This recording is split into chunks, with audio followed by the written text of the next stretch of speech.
and you blew it. That is the most absurd statement of the year. Nice. Nice. Oh, baby. I'm in my zone, I'm feeling it.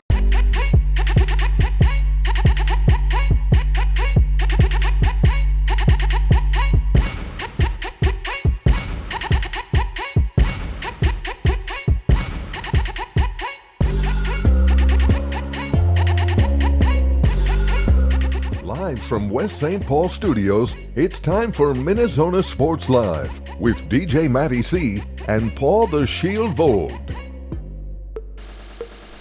And this is MinneZona Sports Live. We are back. Yes, episode 282. Yes, we are back and ready to roll for another episode. And without further ado, I'm your host, DJ Matty C, a.k.a. Matt Callahan, a.k.a. Callie, a.k.a. Matty C, etc., etc., etc. And all the way in Granite City Studios in St. Cloud, Minnesota, Paul Volta Shield. What's going on there, Shield?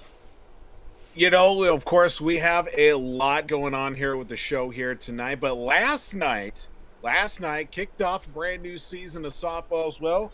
Proud member of the Smiles for Jake softball team, but of course, also, we're sponsoring this season. That's right. Got the new jerseys and all that. Got to hang out with a good group of guys as well, so certainly appreciate the good fun times that we had there last night.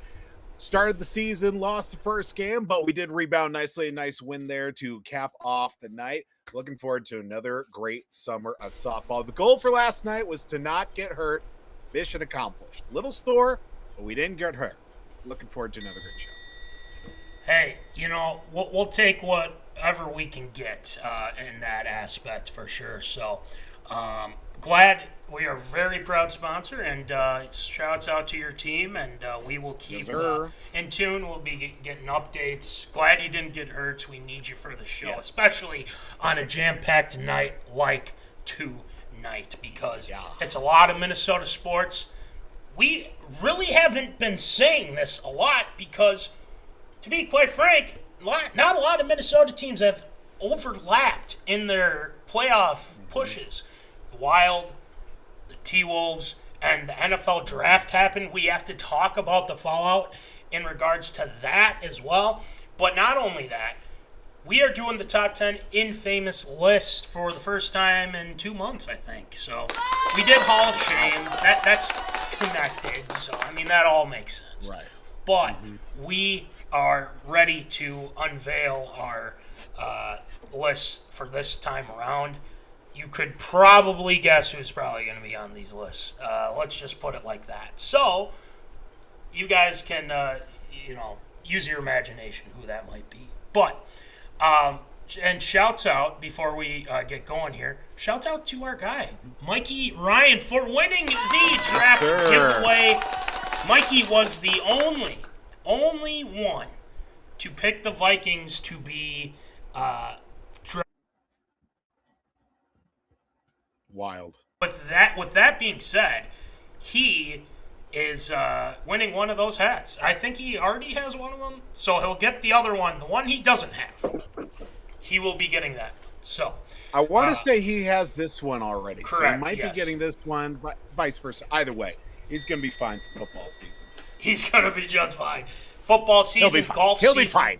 Yeah, he'll have a bunch of hats. He'll enjoy it. So, anywho, so that's what we got cooking. ARA tonight, there is a lot of controversy surrounding this specifically. March Madness expanding. I have some thoughts on this, and I cannot wait to discuss this with you, Voldy, and the Zoners as well. It's a bunch of BS in my opinion, so spoiler alert, Seriously. You probably already know where I'm leaning towards that one. Voldy, your Red Sox cleaned house. They are completely on a rebuild deal here. So a lot to be said with those Red Sox. Sean McVay and Ty Simpson, I guess they weren't on the same. McVay didn't want Simpson. He did. He didn't. Controversy surrounding the Rams. Jason Schmitz I'm talking to you. We might we'll discuss that. Shohei Ohtani is going to pitch. He will not hit against the Marlins coming up. A lot to be said with that, too. So, and then to round things off, an arena team is suing itself. Explain that to me. I don't know. I have no idea. But as always, to end the show, Shield shout-outs. Shield's got some shout-outs tonight, so we will have that ready for you. So, Voldy, let's not waste any more time. Let's get it going with some tater-tot hot take.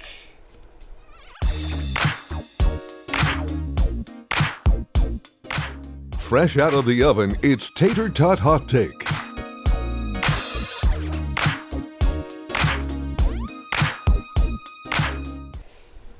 It's hot, it's fresh, it's right out of the oven. We are ready for Tater Tot Hot Take. So, just quick update too. Ecamm decided to kick us off the Facebook stream. So, YouTube, hi. Yeah, we're still on YouTube, so make sure to trust us on the YouTube. Facebook. Hello. Facebook is Here we are. Due diligence. So, just FYI on that. Yeah, thanks, Zuckerberg. Yeah, thanks, Zuckerberg. Let's give him some booze. There we go. Needed that. Had to do it.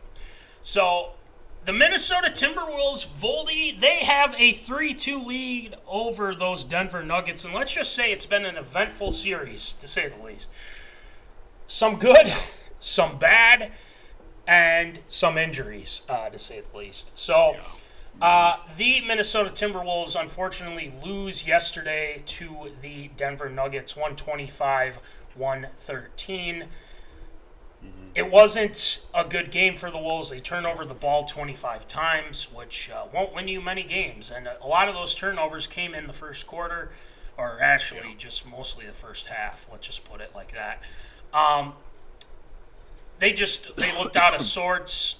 Guys are kind of dealing with maybe some nagging injuries, so maybe that's a factor into this as well, which isn't good news.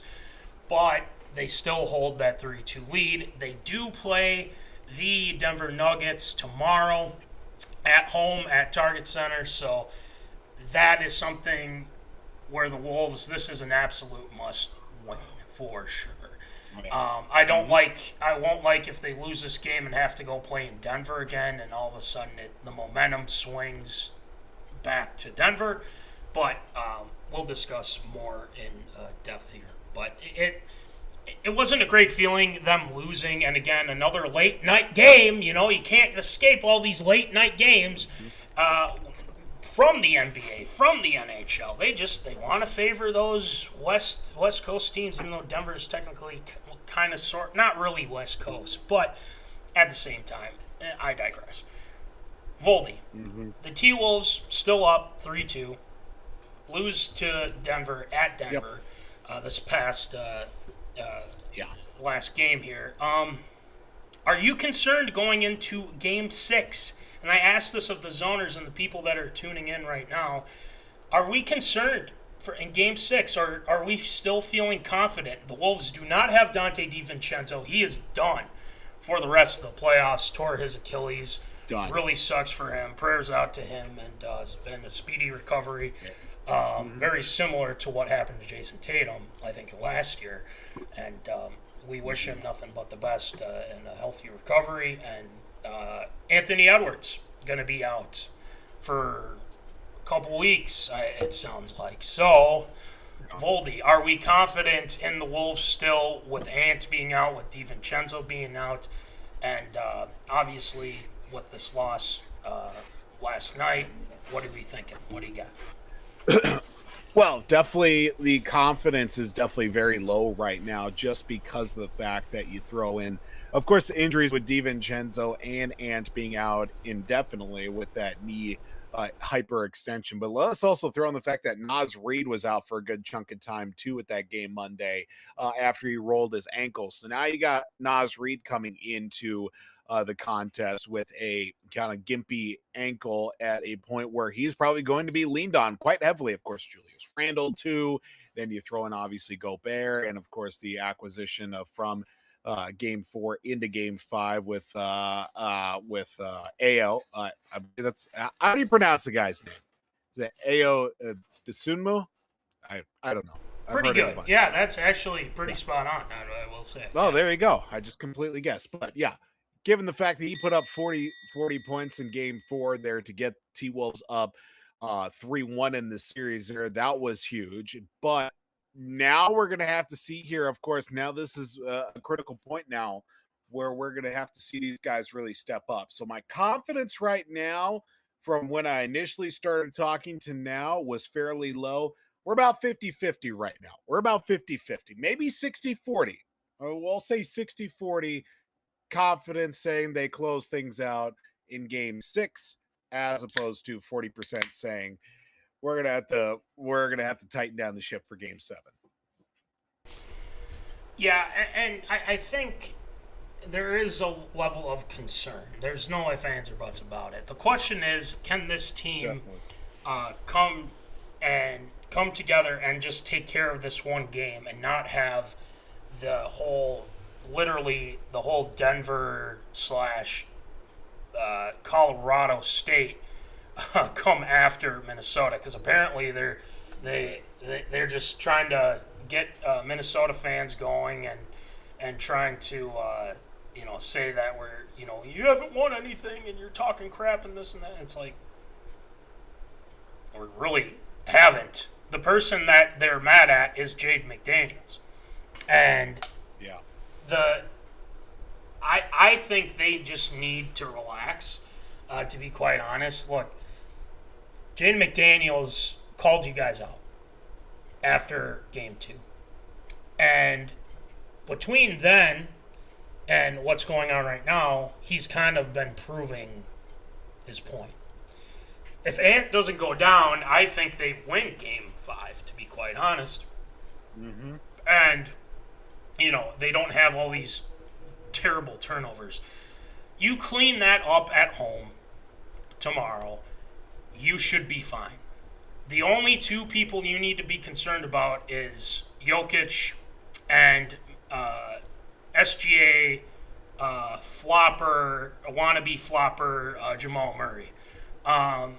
And I truly believe that, because he's as bad as SGA when it comes to that too. But if you slow those guys down, they get tired and they have to rely on some of these other role players. They're cooked.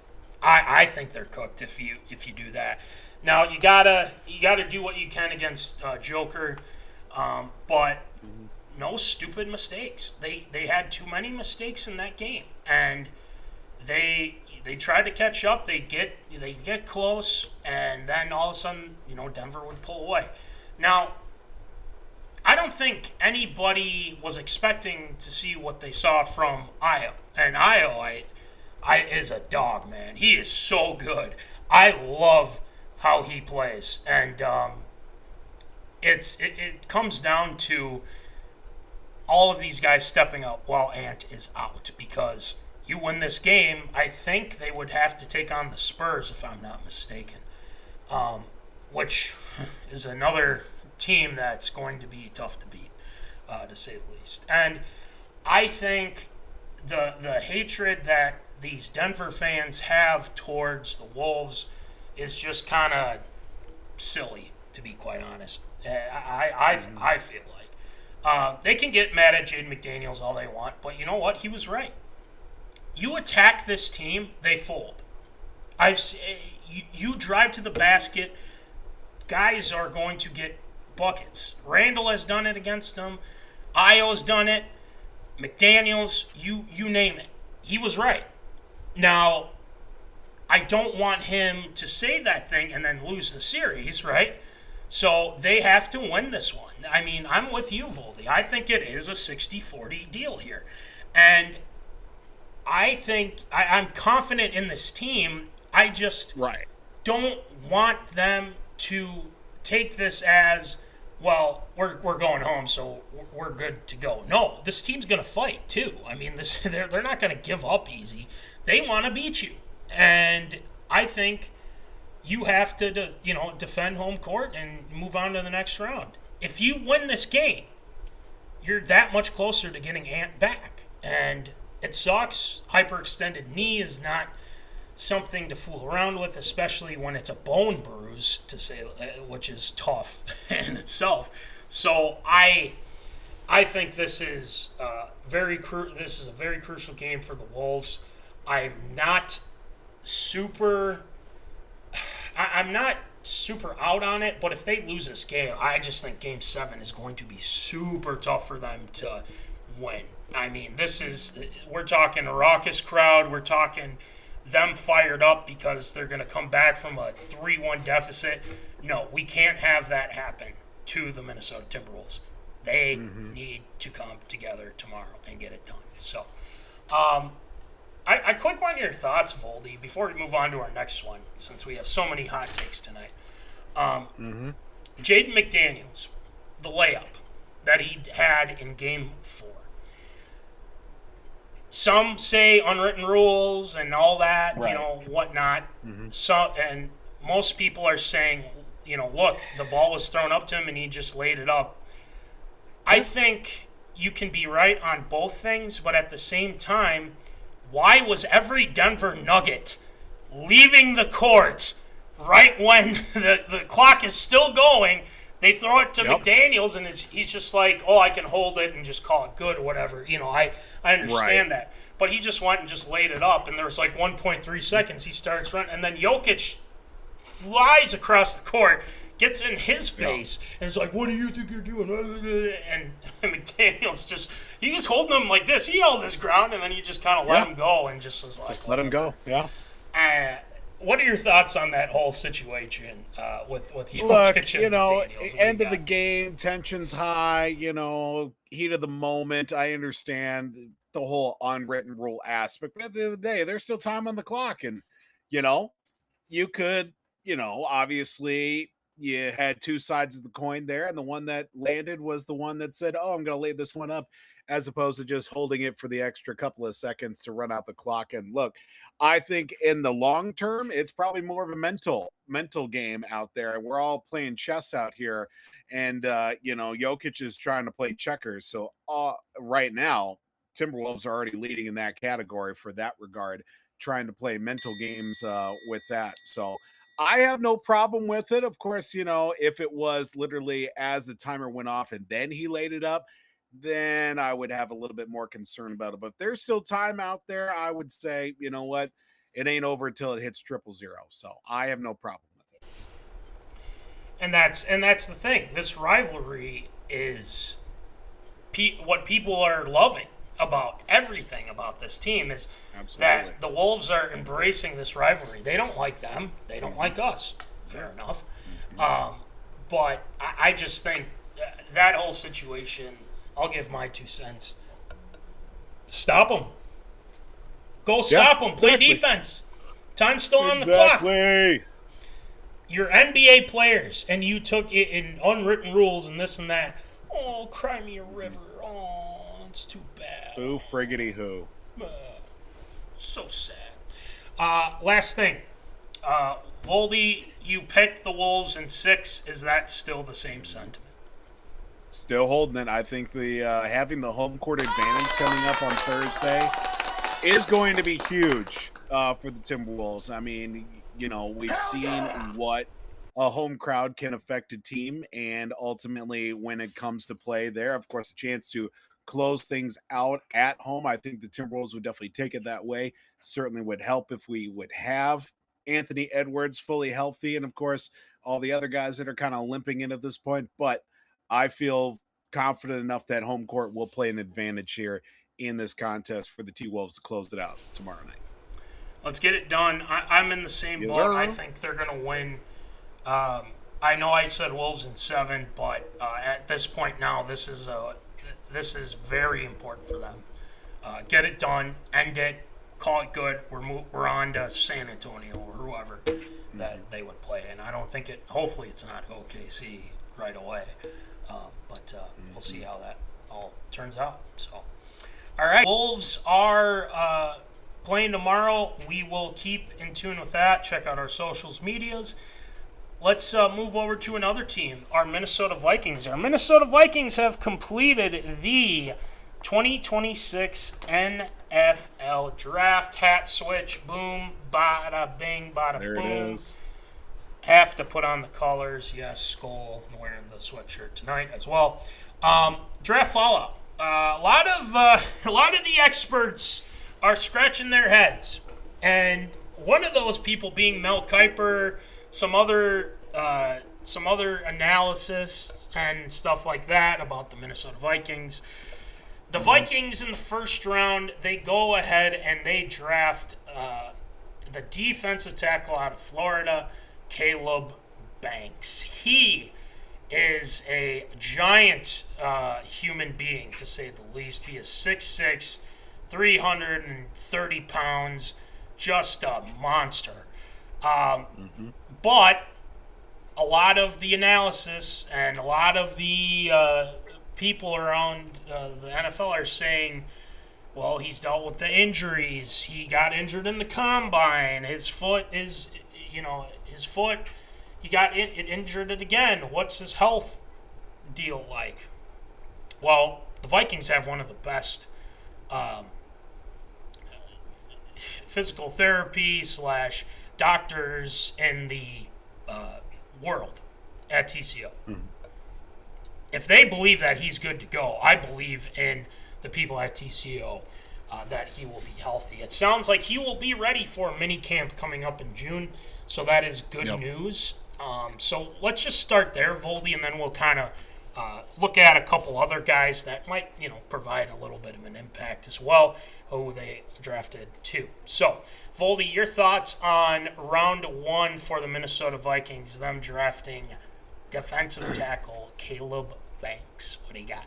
Yeah, this one was a little bit of surprise for sure because, of course, Thieneman did ultimately get picked early enough ahead of the Vikings selection as well. So that one was a bit of a downer there that the Vikings weren't able to get him, or at least from my regard as well, from my recollection, as the proximity of the draft is well left my mind at this point. But Caleb Banks, yeah, this one was a bit of surprise. Of course, the injury with the foot is something of note as well. But then again, playing at a high caliber program like Florida that does have a tendency to pump out some pretty good players in their own time on both sides of the ball.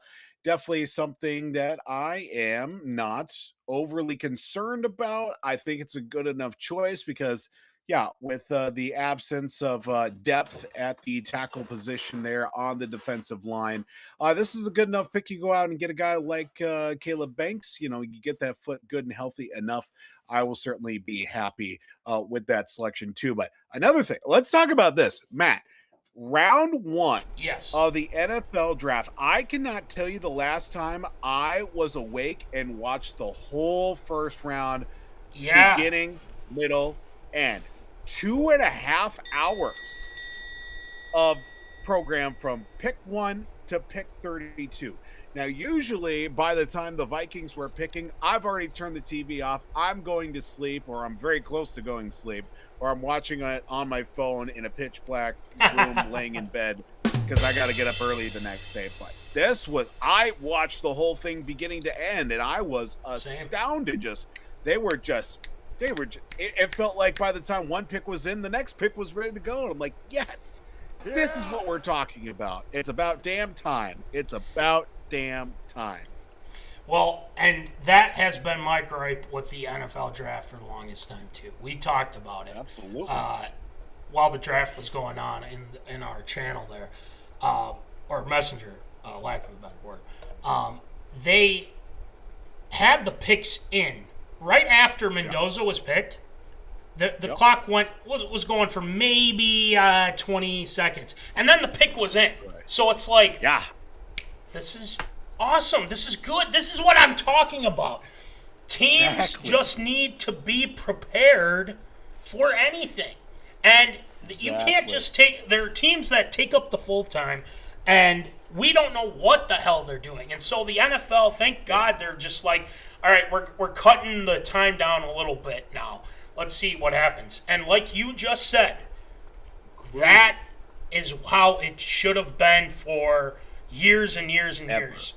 That you can't. I when the Vikings were picking like in the 20s and stuff like that, I was getting ready for bed myself. So I don't want to have to sit there all night and wait for my team to pick. No. I know we're just fans and everything like that, but at the same time, let's keep it moving, folks. That's all we ask. So the good news is that, yes, I agree with you. That is something that is desperately needed. So let me, I'll say it like this with Banks. I think this was a absolute swing for the fences pick. And this young man, I think, has the potential to be a dominant defensive tackle for the Minnesota Vikings. They haven't had a guy like that in the interior that can be multifaceted, can rush the passer, can create chaos in the run game. We really haven't had that since our guy Kevin Williams. I feel like we really haven't had that. I think this guy has the potential to do that, and maybe even more. He didn't play much in 2025 because of this foot injury. His 2024 season is the one you want to look at because when healthy is a monster. If we are able to get him, develop him, and he stays healthy, he's already addressed that. The reason why he was having maybe some of these foot problems because he was at a heavier weight. And he said, I'm going to lose some just so, I can be as dominant as I can be without having the issues with my foot, leg, whatever. And I think Brian Flores, people were kind of upset by, you could have had this guy, you could have had. And Thieneman actually went to the Bears, Voldy. I forgot to mention. So he was there for the taking for the Vikings at 18. Well, I'm dumb, so. But no, that's all right. No, I but they decided to pass on him. And from what I understand, speaking of Oregon, if Kenyon Sadiq fell to the Vikings, they would have taken him. From what I understand. He goes to the Jets, whatever, enjoy your time there, really. And see how that goes. But he didn't choose the team; they chose him. I'm saying Jets organization were like, I think he's going to be a really good player. I like this pick. I'm liking it more now than I did when it first happened, and I talked. Huntz is a big Florida guy. I said, Huntz, you got to tell me something here. What do we got? He said this guy has the potential to be an absolute star, a stud for the Minnesota Vikings. And I asked about the foot thing, and he said, these types of things happen, and hence why people kind of understood if he was healthy, he would have been top 10 pick, at least. So there is something to hang your hat on. I trust this organization, and they got to hit on this draft. They really have to. So I got some belief in Caleb Banks. We'll see how it all pans out. I think he'll be good to go come mini camp or even training camp for that matter as well. So we will keep an eye on that. So the Vikings did we won't go as in depth because I do want to get to Wild here. But their second round pick, they took Jake Goldday from Cincinnati. As we all know, the big news out of the draft, the Vikings did trade away Jonathan Grenard for one third-round pick this year and a third-round pick next year. I know. I get it. We'll talk about that in a second.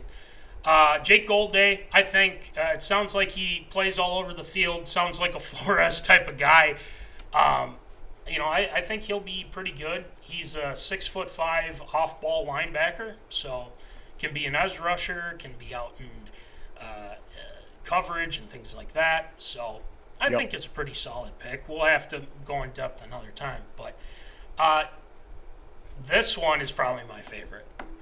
You know why? Yeah, I love it. Because of Big Citrus. Yes, I love that. Let's go. Big Citrus. Dominique Orange, nose tackle. Let's go. I think this dude is going to be a monster in the run game.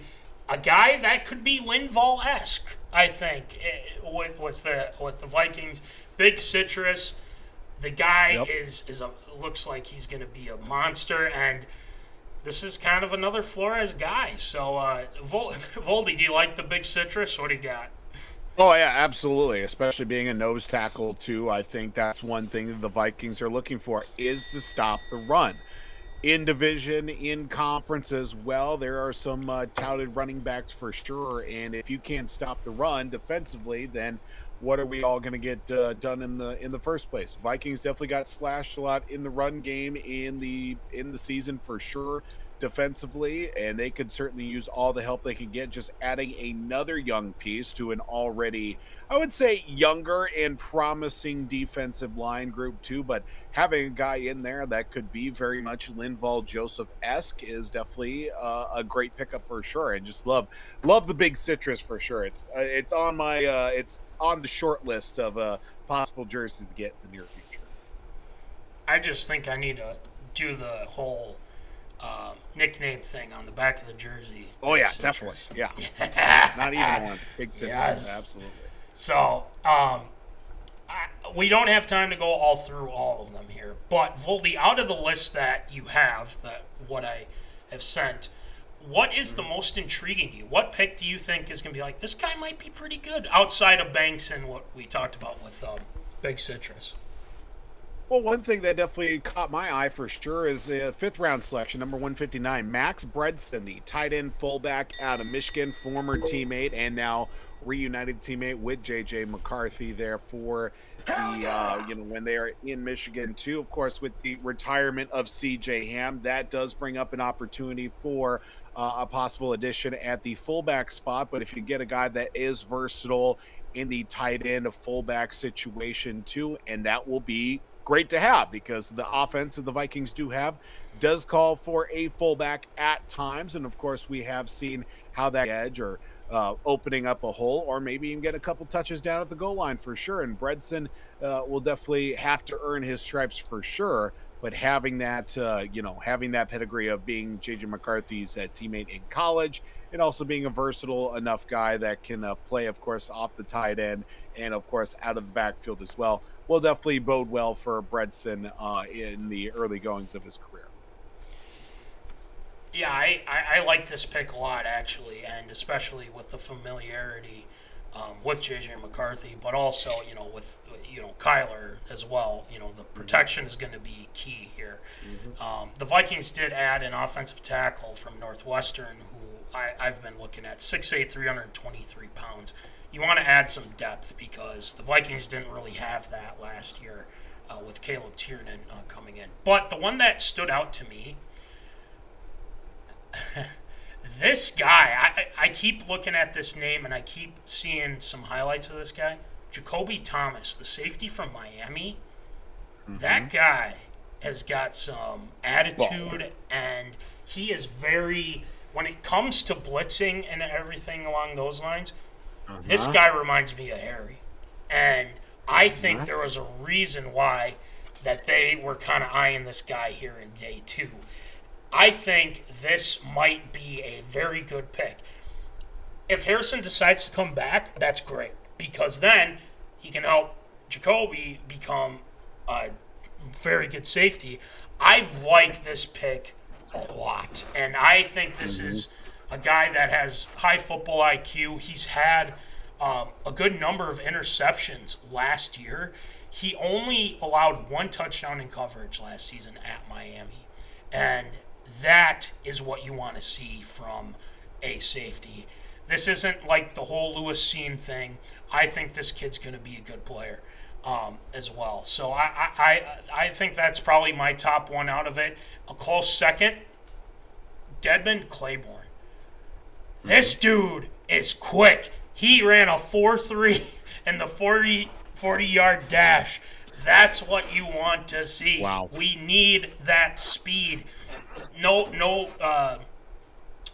disrespect to Aaron Jones or Jordan Mason, but this kid can be very good as well. So I think Claiborne could be a very good back for the Vikings. So I don't want to get too far into it, but round 7 they got Gavin Gerhardt from center from Cincinnati.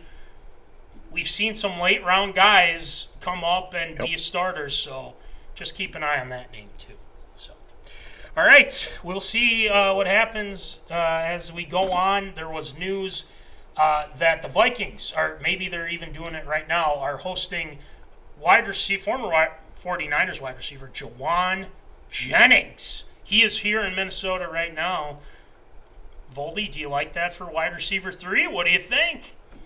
I mean, it wouldn't be a bad situation at wide receiver number 3 for sure. Definitely a guy that can certainly be number 2, and if really hard pressed to number 1 in situations, because that's what he ended up having to be in San Francisco the last couple of seasons, of course, behind guys like George Kittle for sure, and of course previously with the likes of Brandon Ayuk when he wanted to play and was healthy, and of course Deebo Samuel. But Jennings has found his way to stay quite productive in his time with San Francisco, and now he's just looking for another opportunity. And I think coming to a place like Minnesota where they definitely rely on their receivers, whether it be, of course, in the passing game or even in the blocking game as well, would certainly be beneficial for him given his traits. And I think getting a nice, handy receiver at number 3, especially with the, absence now of Jalen Naylor as he went to Vegas, I think it would be a great pickup. Honestly, I'm all for it. I am as well. I know some people were kind of talking about, it's going to cost a lot of money. Well, you just traded Jonathan Grenard for some third-round picks and saved some cap space. That's a whole. Say $34 million in cap space. So it made me feel a little bit better about the trade. Yeah. Worst part of that whole trade, Philly. Yeah. Damn you, Philly. I know. Damn you all to hell. I am under the impression as well that they could have gotten more out of this because, look, Grenard gets to the quarterback, but the issue that was last year, he could never finish. That was the problem, and he needs to do that. I love Jonathan Grenard. I wish him nothing but the best. I just wish the Vikings would have gotten a little bit more value. I know it, and it is to Philly. I know. Sucks, but at the same time, free up some cap space. We add some guys. Let's just let it play out, right? We got to let it play out. We'll see what happens. So, with that being said, the Minnesota Vikings draft is complete, and we move over to our last hot take of the night, those Minnesota Wild. Speaking of the Wild, congratulations. What a game yesterday. Claps out to the Wild. I feel like every time I've worn this hat, Voldy, it's been good luck. They've won. I mean, I'm just throwing that out there. I've been wearing this watching the games, and it's brought in good luck. So, they win last night 4-2. Gosh, it got really cold in here. I don't know why. It's just really cold. I'm just because of the Iceman. Yes! Ooh, he's cold. It's cold in Minnesota and in Texas. Yes, Matt Boldy. We're coining this. He is the Iceman. NHL. Matt Boldy was fantastic again against the Stars. He got a goal robbed from him. Let's nip that in the butt first. I don't understand the whole. He got robbed, Chief. Absolutely got robbed. But shout out to Matt Boldy. Awesome game. Kirill Kaprizov. Zuccarello back. He gets the first goal as well against the Stars. Voldy, the Wild, and I can't believe I'm saying this, they're on the verge. They're in the driver's seat.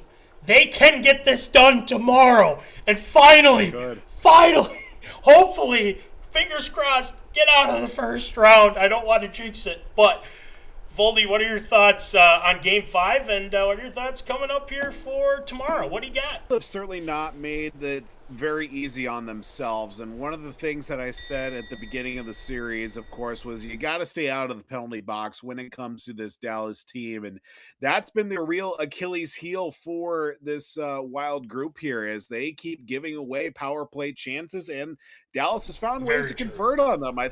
They've had, I think, at least one power play goal every game this series, or at least they've been very, very productive on the power play. So they need to find ways to stay out of the box. And I think from the early goings, especially from last night, of course, get that early lead. They give up a power play goal in the first and then ultimately have to claw their way back into it. This Wild team does have a little bit more depth at a couple of different spots than we've seen on some of the previous teams, just based off of guys, at a couple of points during the game that I was able to watch at least a little bit of and also listen to in the middle of softball at that same time was, they were trying just, I think they were pressing a little bit too much early on. They were pressing, trying to play, everybody was trying to be the hero in this situation as opposed to just trying to lay some of the groundwork, do the simple things, of course, get the puck deep, set up the forecheck on that point too. But when it really mattered too, of course, to get a big goal out of Michael McCarron, ultimately you get the empty netter as well from Kirill to ice things on top of it. And of course, Boldy, he should have had two last night, but of course that goaltender interference call really screwed him out of everything too in the second period. But overall, I think that one was definitely a message sender for sure for the Wild to at least say that, rebounding from the previous two games. Of course, obviously they won the game in overtime back on Saturday, but great to see, of course, them get a road win and coming back home. Huge, huge opportunity here. Get out of the first round. Gotta have it happen. Gotta have it happen. We've been starving for it for a long time as well. But that game last night kind of showed, I do have to give, but we'll talk about this more coming up because I don't want to reveal anything. But the Stars are a very good team. I mean, they have been a tough opponent. There are some guys on that team that I dislike with a passion. Can somebody please stop that Robertson guy?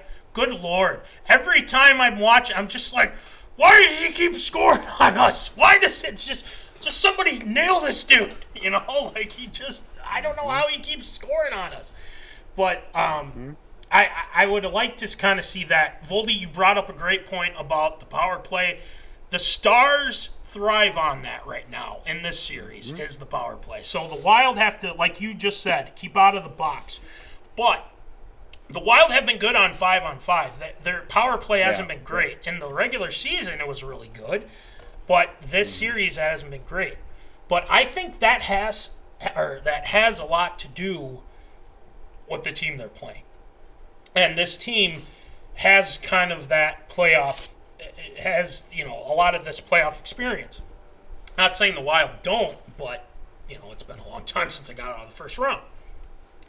This is the opportunity of a lifetime for this team to end things the way you want it to. This is important to every single guy right now. Really haven't been through those years of getting kicked out of the first round, losing in the first round and everything like that. Billy G knows what's at stake. Billy G understands that. John Hines understands. Coach Hines, their chief, understands that. This team is the most talented team I feel like I've seen in a long time. I think they can get this done. I still said Wild in 6 when we first started. I'm going with that because, this is a team that's ready to finally break out of it. I would like them to go further, but again, you win this series, you have to take on Colorado. I'm not saying that they're insurmountable by any means. I think that the Wild will give them a great series. I'd love to see them win. I mean, I'm telling you, if they or I don't want to get ahead of myself, and I don't want to jinx it, so I'm going to stop talking with that. But I think this is their time to end things. I think Dallas is kind of back on its heels a little bit because they were kind of expecting the Wild to fold like they have in previous series. But now that the Wild are up 3-2, this isn't like the Wild are up 2-1 and, this is how, it goes. No, they're up 3-2. They're going back to Grand Casino Arena, a.k.a. still I know it as the XL Energy Center. But you guys, you take it for what you will. Boldy's on fire. I'd like to see a breakout game for Kirill because I feel like the Stars have really keyed in on Kirill to throw a little bit. But I think that this is going to be another Matt Boldy game. The Stars don't know what to do against the kid. He's just that damn talented. And I think the Wild are going to get it done. I think they're going to win in 6. The arena's going to be electric. Like, the roof might come off. When the Vikings were there, when we saw Jets there, when we saw all those Vikings there, holy moly, those guys were super into it. Justin Jefferson really didn't watch hockey. He's loving it now. So this is great. I mean, the whole state there's so much excitement. Wolves, Wild, obviously the draft that just happened as well. This is a great time to be in Minnesota. I mean, let's cheer this team on. Let's get this done. Let's move on and see where it goes from here. I think the Wild will still win in 6. Voldy, that leaves me to you. Voldy, are the Wild going to win in 6, or are you sticking with your Wild in 7 deal? What do you got? No. I'm gonna go Wild in 6 as well. Yes. I think just building the momentum that they had from Saturday's game, then last night. I think they carry that over of coming back home as well. Yeah, I say they get it done in 6. Hell yeah! That's what we want to hear. Yes, absolutely. It's going to be a fun doubleheader tomorrow, Voldy. I cannot wait to sit down, watch both of these games, and we'll go from there. Well, we have somebody who just chimed in. Shout out to Chad Myers. He says, I am ready to get hurt again. Don't say that. Don't say that, Chad. Don't say that. We're trying to stay positive here. All right? It's hard to get hurt again when you feel nothing. I know. I've experienced, trust me, we've experienced heartbreak at worse times. I'm telling you, we really have, to be honest, Minnesota sports fans. But I'm glad that you're prepared in case that were the scenario. Thank you, Chad. So, shout out to Chad. All right, that's going to do it for Hot Take. I know a lot of hot takes to get through tonight, but we appreciate you guys sticking with us with it because it's Minnesota sports. It's a Minnesota sports show. We got to talk about it. So, do it. Yeah, but tonight, top 10 and famous list. You guys probably are thinking there's probably a lot of changes. Yeah, there are. There are a lot of changes. Voldy's got some good ones. I've got some ones that I've definitely changed up as well. So, let's just get it going with some top 10 infamous lists. Here's the list no one wants to be on. Infamous Top 10.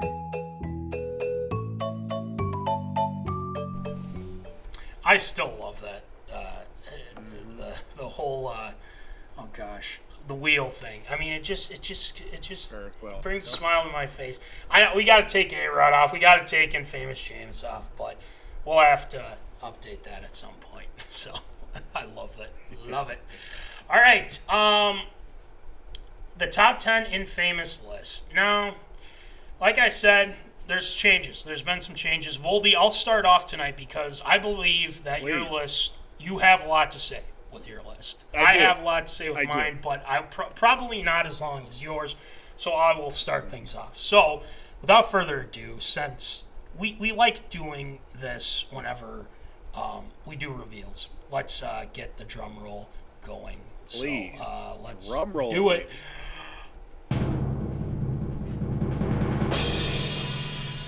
Boom! There is your top 10 infamous list. I will say, I forgot to mention too, The zoners that are watching on the reels and stuff like that, you're probably not seeing it right now. I do apologize. Yep. Actually, I'll give it I'll hold the phone here. Intermission music real quick. I'm gonna take this and I'm gonna put it right there. Yeah, there we go. All right, so we have it on there. You'll see some of our faces cut off, but we'll explain. All right, starting off with my list. This one, there's been some definite changes, and I just lost where I had it. What in the world is going on here? Let's go back to the choose shot. I'm pretty sure it's still there, or it's not. I don't know. There it is. Okay. Hey. Number 10, I have Jerry Jones. Now, Jerry Jones really hasn't done anything as of late. I really don't have anything new to add with Jerry Jones.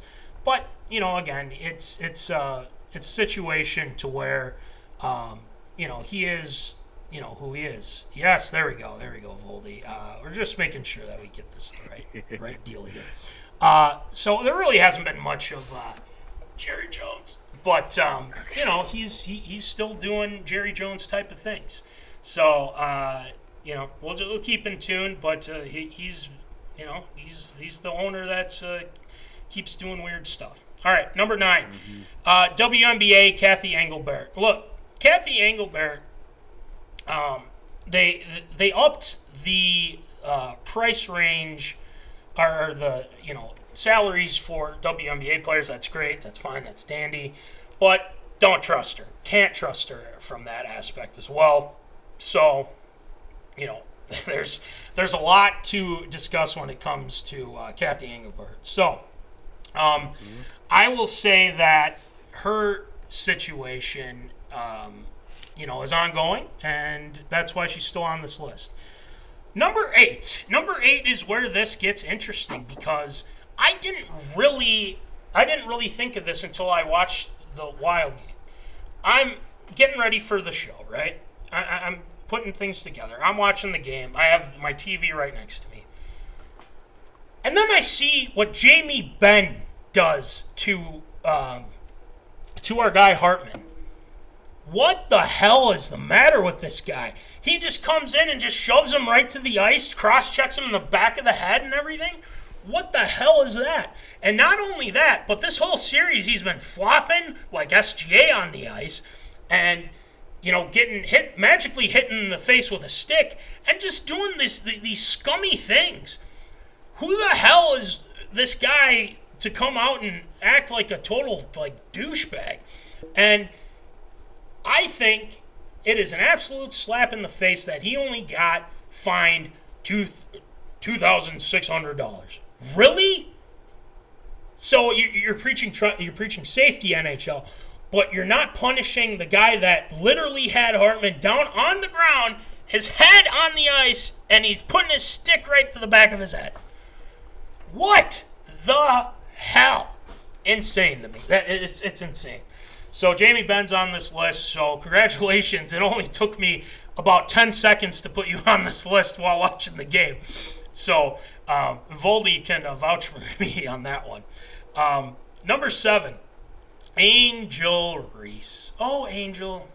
There's been some things here and there. I feel like the most recent one is she posted a reel of her ex-boyfriend getting dunked on or something like that. That's just level of petty and whatnot, and just relationship stuff. I mean, everything seems to be about relationship stuff lately in the sports world. So more on that in a second. But Angel Reese, you just can't trust that woman. So number 6, Sean Payton. Look, he's an asshole.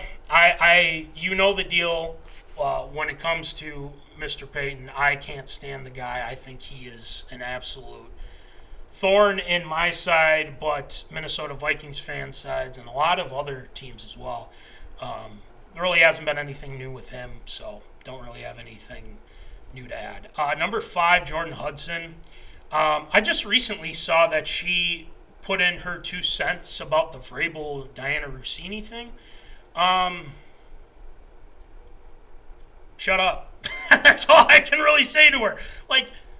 This doesn't concern. No one cares what you have to think. You're the one that's with Belichick and has completely brainwashed him into your like web of lies and stuff like that. Like, what do you who do you think you are? You know. So, it's crazy to me. But yeah, I got Jordan Hudson at 5 still. Number 4, Clantonio Brown. Shame, I just realized that as I was looking up here. And, but yeah, I mean, still Draymond Green. So this will probably be the last time I have him on this list. But you know the deal with him. All right, number 2. Voldy, I hate to do this, but I have to at this point. And quite honestly, I think the 2 on top of my list should be equally, together with this list. How ironic is that? But let's start with Mike Vrabel. I know I'm not going to get fully into this, but I'm still pretty pissed that Mike Vrabel hasn't openly admitted this whole thing and has completely trying to push this thing away when it's still there, because now you have photos from 6 years ago, and now all of a sudden this thing's been going on for 6 years. So he's at an airport, he's buying a I'm sorry gift for his wife or something at an airport, and paparazzi's trailing him and everything. Do you think you should be a little bit more discreet? Just an idea. Maybe a little bit more discreet, avoid people. But I look at that situation and I'm kind of over it now, but at the same time, Mike, all you got to do is say, look, I screwed up. This is on me. I don't want this to, hurt any of us. But he won't do it. He won't admit it. And you know what? If that's the way you want to handle it, you're never getting this off your resume. I'm just saying. So he's got to take some ownership here and just come out and say it. Number 1, Diana Rossini. And Voldy, I'll let you take the brunt or the whole deal with that, but I'm going to reiterate again. After this whole thing and, the photos come out and whatnot, there was a report that she helped an old man out of a car. The car tipped over in New Jersey or whatever. Okay. Planted. Yeah, that's the setup. Very possible. From very that convenient. Aspect. Very convenient, which I will say. But convenient. Anybody would do that. Any right-minded or any person that is in their sane right mind and all over their brain, smart people would have done the same thing, right? We're good human beings. You want to help who's ever in there, but it could be a PR stunt too. But that doesn't exonerate you from the situation, because you are at fault here too. You have denied.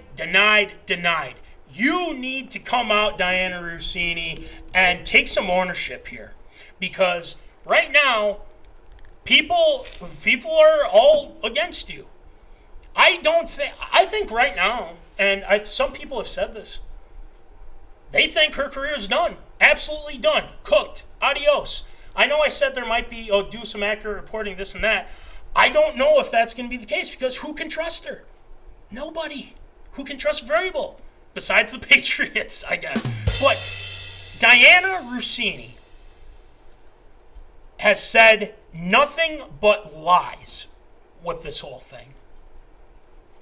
It's time to tell the truth. Truth. So that's my list. Let us know what you think of my list, or Voldy, what you think of my list as well. But with that being said, Voldy, I send it over to you. Well, with my list here, I did a lot of thinking, and I did a fair amount of assessing things that go well beyond the realm of sports in itself. And of course, we start at number 10 here, and just I had to go outside the board here for the number 10 spot. And it's something that's bothered me for the longest time, and I don't understand why this keeps happening to me. It is snacks that I love that no longer exist. And I will throw out, case in point, a few items as well. buffalo flavored wheat thins. They were the most delicious thing I ever had. You mix it also, you use it as a scoop for spinach artichoke dip as well. Greatest combination of all time. No longer exists. Long time ago, there was a thing called Johnny Appleseed Hard Cider. It was delicious. No longer exists. Red's Green Apple Ale, another great drink as well. No longer exists. The list continues to grow of why these snacks keep disappearing that I love. Why does everything good have to keep leaving me? That's why it's at the number 10 spot. Up to number 9, we do have the sports streaming services. Pretty self explanatory. The fact that I have to continue to find ways just to be able to watch the Twins, the Wild. Vikings are always going to be on TV as well. The Timberwolves, if I want to watch them, if they're not a nationally syndicated broadcast, that game as well. And just having to sign up for these trials, backdoor alley my way into things here. Find a willing participant to give me their password to log in as well for the 97,000 different streaming services there are. And apparently, now I'm seeing that the CW Sports as well is being taken over by ESPN now for the upcoming college football season and other sports as well.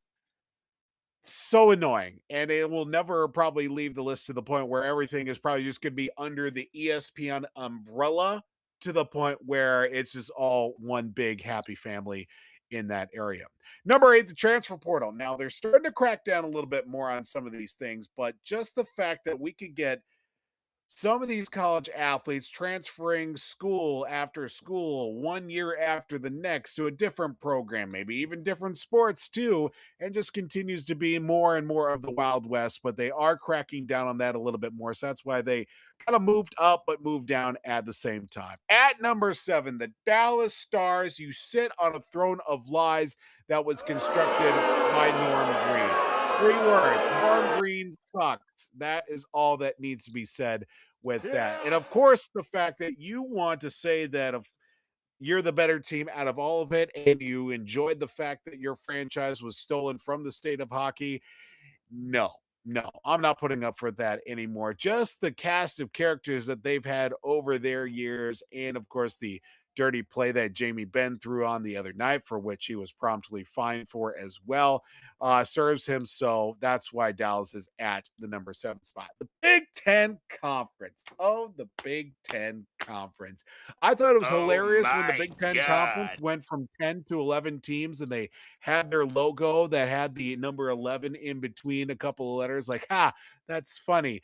You sit on another throne of lies. You can't even properly say that you're even a Big Ten conference. Now you're up to what?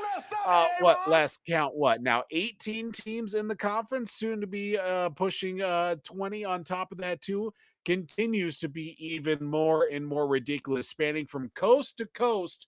One conference where we'll get such legendary and glorious matchups as Minnesota versus Oregon. We get Rutgers versus UCLA, Penn State versus Washington. That's what I think about when I think of Big Ten football or Big Ten sports altogether. Those great rivalries. Big Ten Conference is awful, but I will still cheer for the Gophers nonetheless.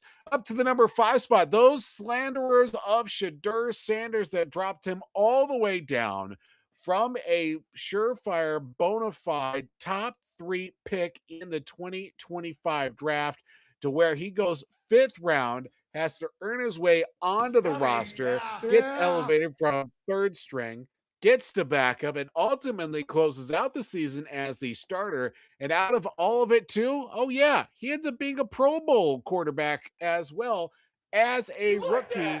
And yet everybody finds a chance whatsoever to tear him down. But I will not stand for it ever, as I will stand by my side with Shadur Sanders as being a surefire great quarterback. And I really hope he gets a fair shake.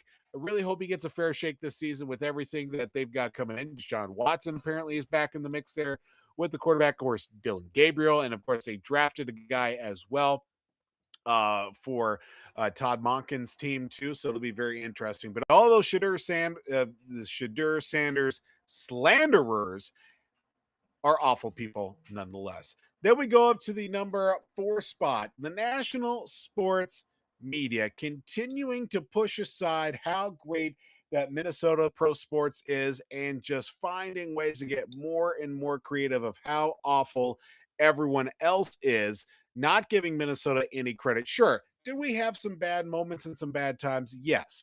But give Minnesota its credit when it is doing its darndest to at least create something, which actually coincides with the number 3, the anti-Vikings agenda pushers.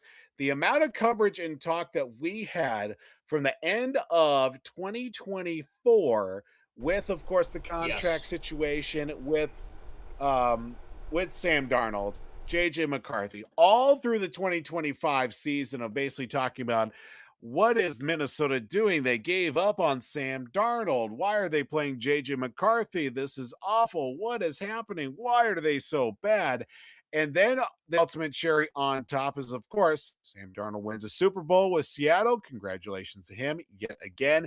And just continuing to find more and more ways to kick Yep. Minnesota when it's down and just throwing them completely under the bus. Like, where was all this coverage and turmoil when the struggling was happening for, I don't know, Caleb Williams 2 seasons ago, or any other rookie quarterback saying they need to get rid of him? They need to draft another quarterback. How come they don't have somebody else starting? It's just the fact that it's Minnesota and the media wants to find ways to just give Minnesota its it's comeuppance, I guess, even though we don't have anything bad to say it or do about, continues to find its way in relevancy. And I didn't think that number 2 would ever have gotten dethroned, but talk about that in a second with Jordan Hudson.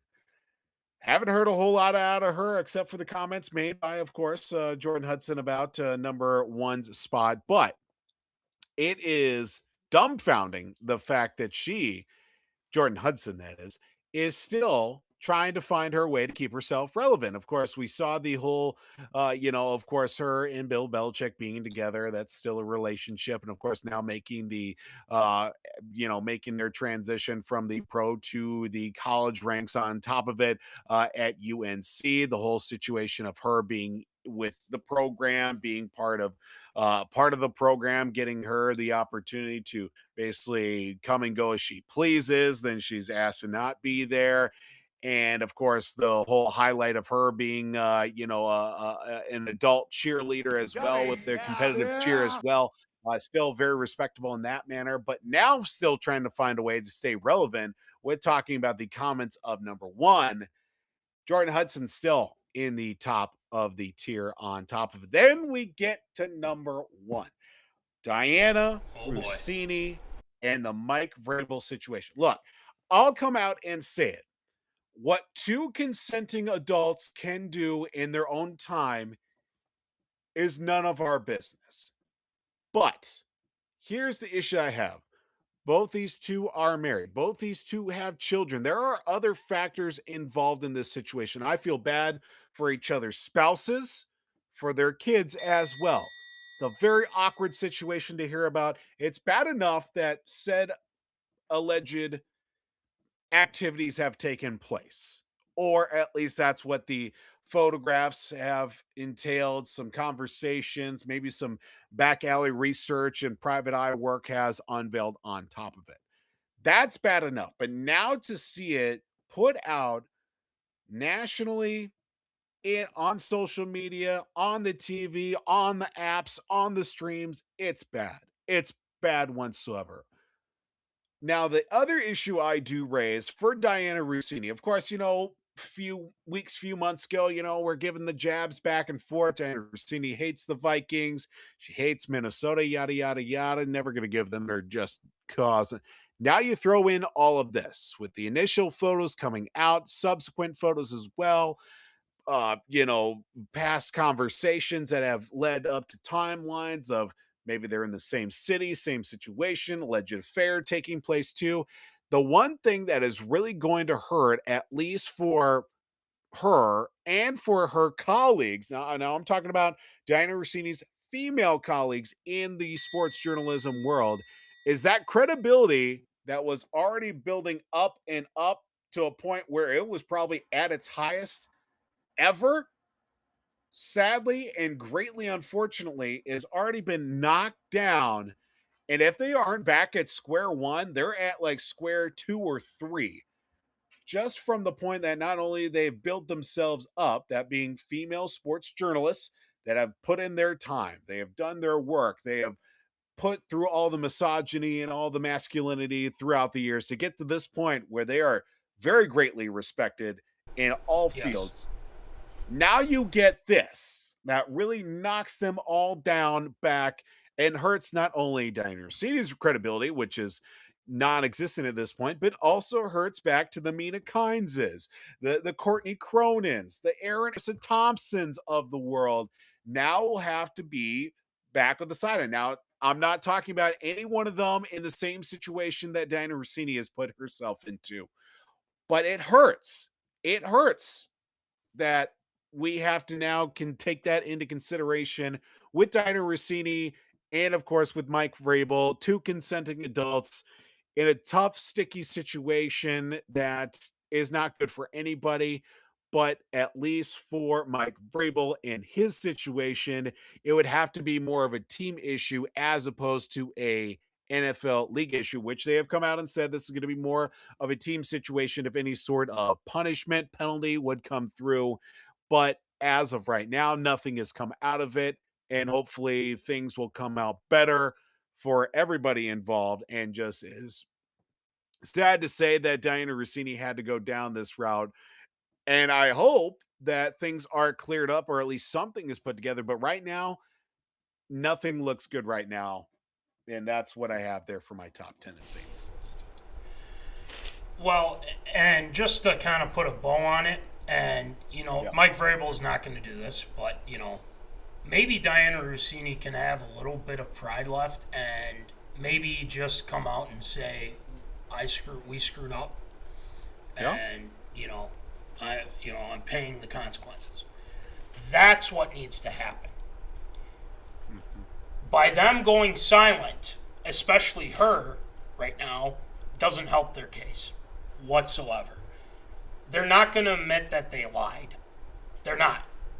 But maybe you can prove us wrong and say, you know what, we did screw up. We lied, and this was the situation.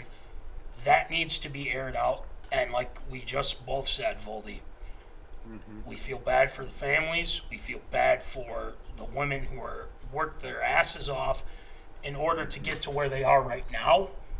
Whereas you're looking at Diana Rossini and you're like, really? Really? So that's just putting a bow on it. That's kind of what we have. That's our list. Let us know what you guys think. If we should change things, move some things around. I will change the Draymond thing. I completely zoned out. Get it? Zoned out. We'll kind of go from there. So, top 10 and famous. We'll have it posted. You guys can check it out later on. So, Voldy, we got ARA coming up here. A lot to talk about. March Madness is expanding. A bunch of BS, if I might add. The Red Sox cleaning house. Big news. A lot of moving parts. Number 3, we got Sean McVay and the whole Ty Simpson drafting Ty Simpson. Doesn't seem he's a fan. And Shohei Ohtani, the pitch, not hit against the Marlins. More on that. And an arena football team is suing itself. What is going on? I don't know. So we'll discuss that too. So looking forward to talking about that. So let's get it going. Let's approved. It's time for everyone's favorite segment, Absurd or Approved.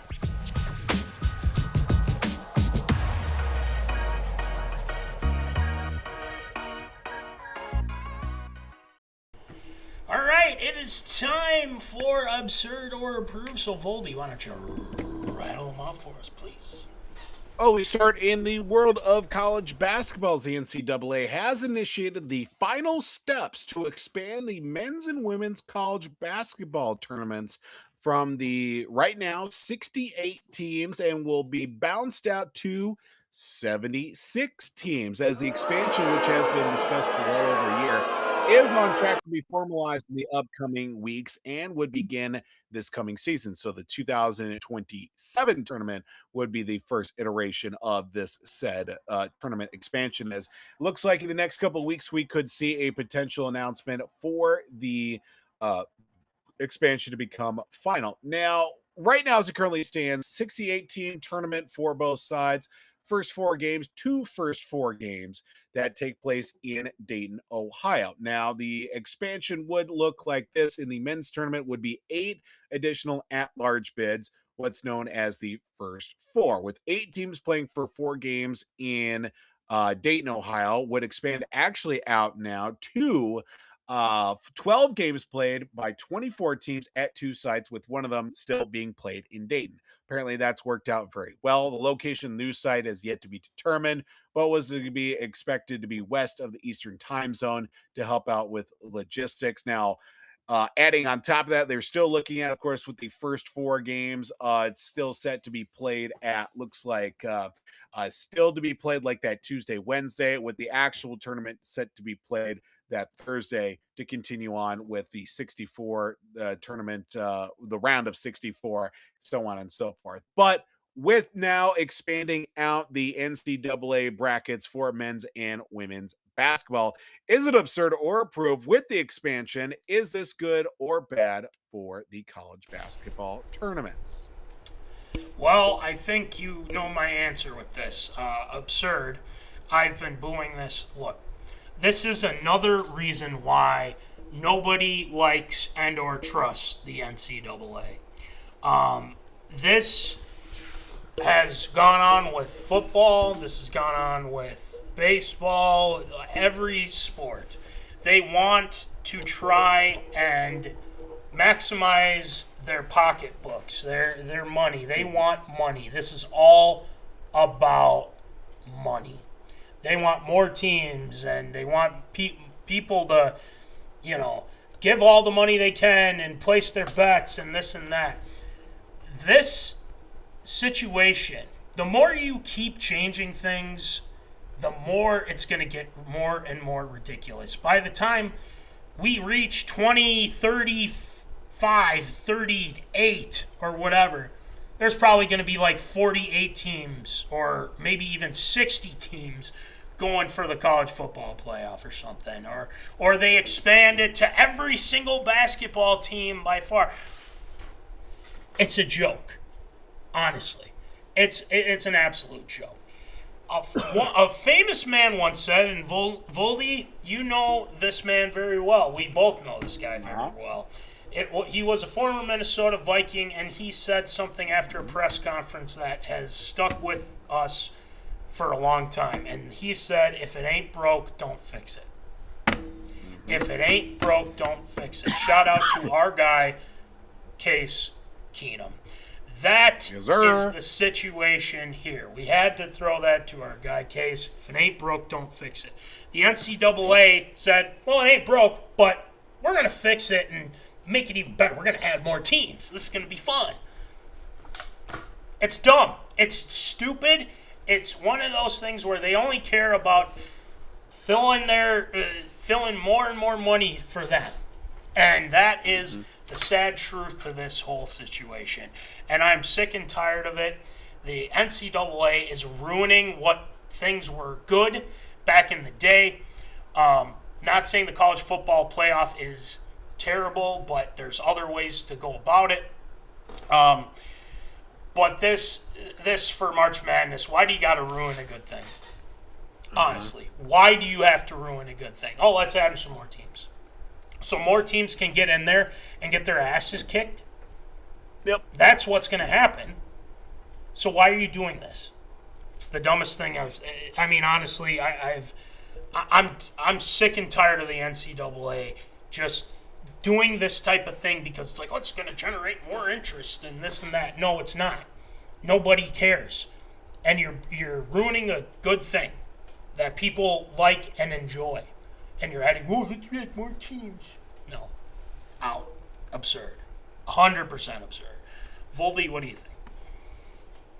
Well, sadly, it's really taking away from some of the other tournaments that are, of course, that have been traditionally part of the, teams that don't make the NCAA tournament, the NIT, the CBT, I think was another one, the NIBT, or some of those other lesser known tournaments. I shouldn't say lesser known, but some of those other postseasonal tournaments for the teams that don't make it to the NCAA tournament will sadly probably be wiped away within the next few years. Now, of course, with these, opening round games, I was just the last couple of years I've been coming around a little bit to it more. I know the first four has been well established at this point for probably close to, if not over a decade now at this point. But now we're just trying to get more teams into the tournament because of the fact that they probably just missed the cut, or their schedule wasn't strong enough, or they didn't get enough quality wins on the road, yada, yada, yada, strength of schedule. All that stuff is just complete trash. I hate the fact that we have to put a number on literally everything. If a team wins, they win. If they lose, they lose. What difference does it make if they lost to a team that was ranked fifth in their conference and also 25th in the nation, but they won against a team that's got 3 wins in the last 7 years, and they have 4 guys on the floor with 1 guy on the bench as their entire starting roster? I don't care. Wins and losses, it's what matter. But the fact that now we have to try and squeeze in more teams so that way everybody feels good about themselves, it's trash. I don't want more teams. It's already long enough to begin with. And now we're going to be playing games, of course, from the end of, middle to end of March into April. And at this point, they're going to be playing all the way through Thanksgiving with the national tournament at this point. You might as well just go ahead and do it and just get it over with. It's completely insane. It is completely absurd in my mind. Just shows how incompetent they are. It shows how incompetent they are, and they only care about stuff in their pockets with more money. So it's a joke. I'm 100% with you. All right, next one, Voldy. Heading to the world of Major League Baseball after a futile start to the 2026 campaign, the Boston Red Sox and front office, led by former reliever and the smartest man in baseball, Craig Bressel, have relieved manager Alex Cora and 5 members of his coaching staff of their duties over the weekend. On Saturday, Alex Cora was fired as manager, along with bench coach Ramon Vasquez, hitting coach Peter Fatsi, third base coach Kyle Hudson, assistant hitting coach Dylan Lawson, and a hitting strategy coach Joe Cronin were all dismissed. Now, of course, one other coach, game planning and run prevention coach Jason Varitek, longtime Boston Red Sox, who was in his 30th year with the organization as a player and a coach, was reassigned to a new role within the organization, as was released by the team. Now, of course, Alex Cora, being the longtime manager for the Red Sox, the last member of the last World Series winning team from 2018, now is relieved of his duties after a very bad start of the season, which saw the Red Sox being ranked lowest in the majors for home run production, again, among other statistical offensive categories, and being in last place of the American League East. Now, Chad Tracy, former major leaguer and of course now manager for the Red Sox, was the AAA manager for the Boston AAA affiliate out of Worcester the last few seasons, is taking over. But at that point, with the game on Sunday after a win, Red Sox sitting at 11-17 on the year. Unfortunately, they just got beat by the Blue Jays today as well, suffering a loss. Now, with all that being thrown into the mix, of course, getting a win in his first game as Red Sox manager in Chad Tracy, a little bit up and down here the last few games, seeing a little bit more production on the offensive side, but still a very big hole to claw their way out of with the American League East now for the Red Sox. Is it absurd or proved?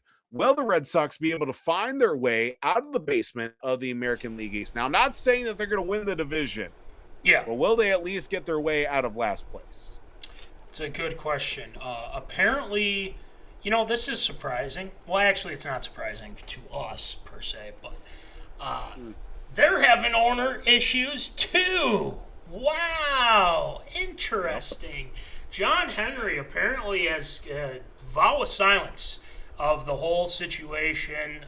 There's been some, especially Barstool owner Dave Portnoy has been very upset since him being a Red Sox fan. A lot of ownership issues going on there too. And again, I believe the Red Sox came off a they won a game. They had 17 runs, and the next day, Cora and that staff were fired, if I'm not mistaken. Yeah. That is crazy in itself. But at the same time, they weren't playing well. The Twins had success against that. That should sum it up right there. The Twins having more success than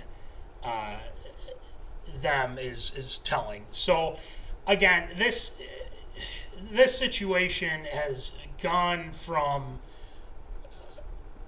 them, seeing what happens, and it's just been a disaster. This whole thing and this controversy. So for them to really bounce back with kind of getting rid of the coaching staff, they got some good players on there. It's not like they're completely inept. And I know you said, they're probably not going to win the division. It's that simple. And especially when you're making that big of a move this quickly at the beginning of the season, it's going to take some time for them to really get back to what they're, accustomed to doing, is getting to the playoffs and trying to win a World Series.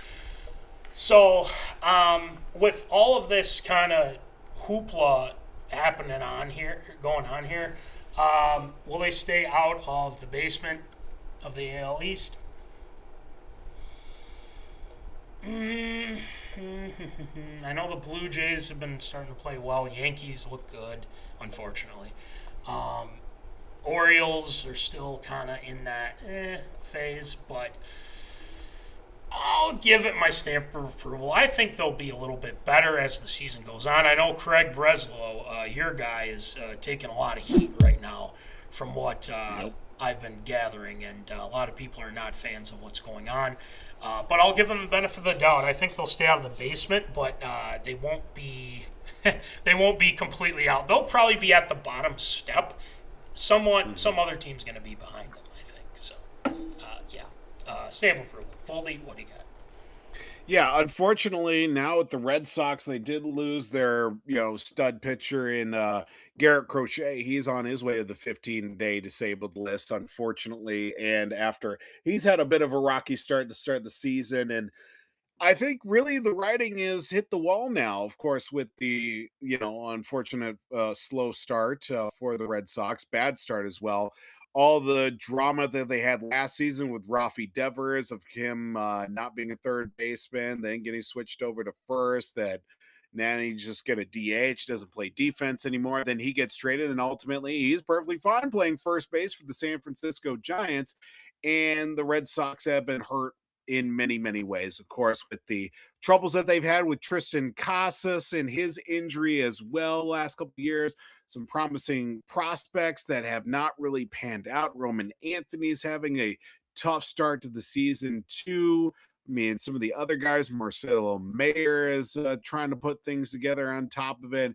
And just a lot of bad contracts the last 4 or 5 years, guys that have left Boston and have really kept themselves relevant in many different areas too. And unfortunately, Cora is the one that has to shoulder the burden on this one, and is unfortunately the one that had to get let go. Now, all that being said, hopefully with the turnaround of young guys that they do have on the field right now, and hopefully some of the young guys are going to be coming up, that they'll be able to build off of them and maybe get a few veterans around to build a lot more success on top of it. I mean, they've had some really good promising guys. Peyton Tolley is probably my favorite Red Sox right now. If you don't know who he is, look him up. He is an electric factory on the mound. Sedane Raffaelli out in center field. Of course, Marcelo Mayer. If we can get Casas healthy, if they can get Roman Anthony swinging the bat too. I mean, they got Wilson Contreras. He hit a home run today. That was the only home run and run scored for the Red Sox as well, who still remain in last place for total home runs and 22nd in runs scored right now. Got a lot of work, but if I've seen anything out of the Red Sox last handful of years and in my time, is that some way, one way or another, they'll find a way to sneak out more wins and hopefully losses at the end of the season. And getting out of last place in the AL East, I think they'll find a way. I think by the back half of the season, they'll be playing spoiler, if anything, for those teams that are just on the cusp or maybe looking to make that next step. I think they'll find their way out of the basement. It's got my stamp of approval. Well, it can't be as bad as the Twins, right? You know, sorry, I had to throw that cheap shot in there. But again, I think they usually find ways to bounce back. And again, this is a situation where they just didn't have belief in any of those guys, and that's just how it is. So more on that as the season goes on. All right, next one, Voldy. Well, heading into the NFL draft and back to the NFL, the Los Angeles Rams, of course, made the big splash out of the first round with the first round selection of Alabama quarterback Ty Simpson at number 13, which was a surprise to a lot of people across the league. And of course, the Rams did draft Simpson to likely be the successor for Matthew Stafford out of the first round, but not a lot of hoopla that went behind the conversations that were broadcasted out to everybody. Of course, private conversations that had taken place with Ty Simpson, of course, with Sean McVay, and of course, GM Les Snead on top of it.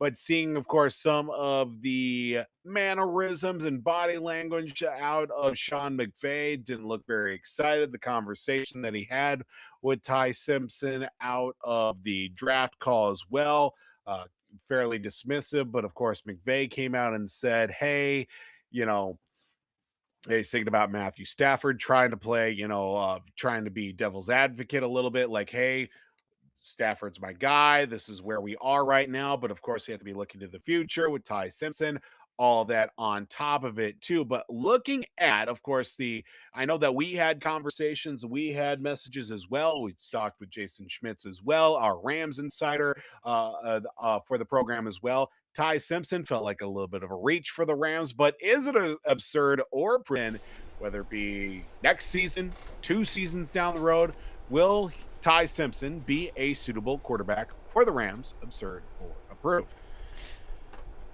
Well, I did talk to Jason, and Jason obviously not a fan of this pick. He originally thought that this was more of a McVay pick, but from what I understand is that this was more of the GM pick, which is usually the case. Like, we all get that. The final say is the GM. But this makes it very interesting because McVay and is it Snead? Yeah, Les Snead, right? Yep. Les Snead. We're on the the post-draft press conference or whatever, round 1, I should say. They looked like they didn't want to be around each other. That is very reminiscent to a certain situation here in Minnesota that happened. That being Rick Spielman and Mike. If this situation, I'm not saying, I don't know what's happening behind the scenes, but again, I've seen this play out.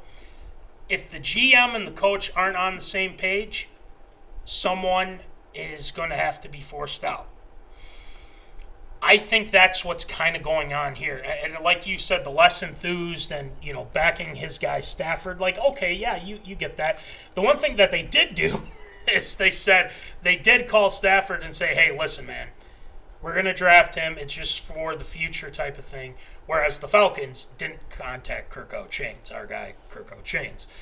But with that being said, I think there is a divide there that no one's really talking about right now because it seems like both of them aren't on the same page.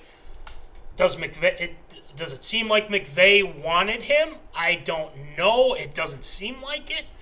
But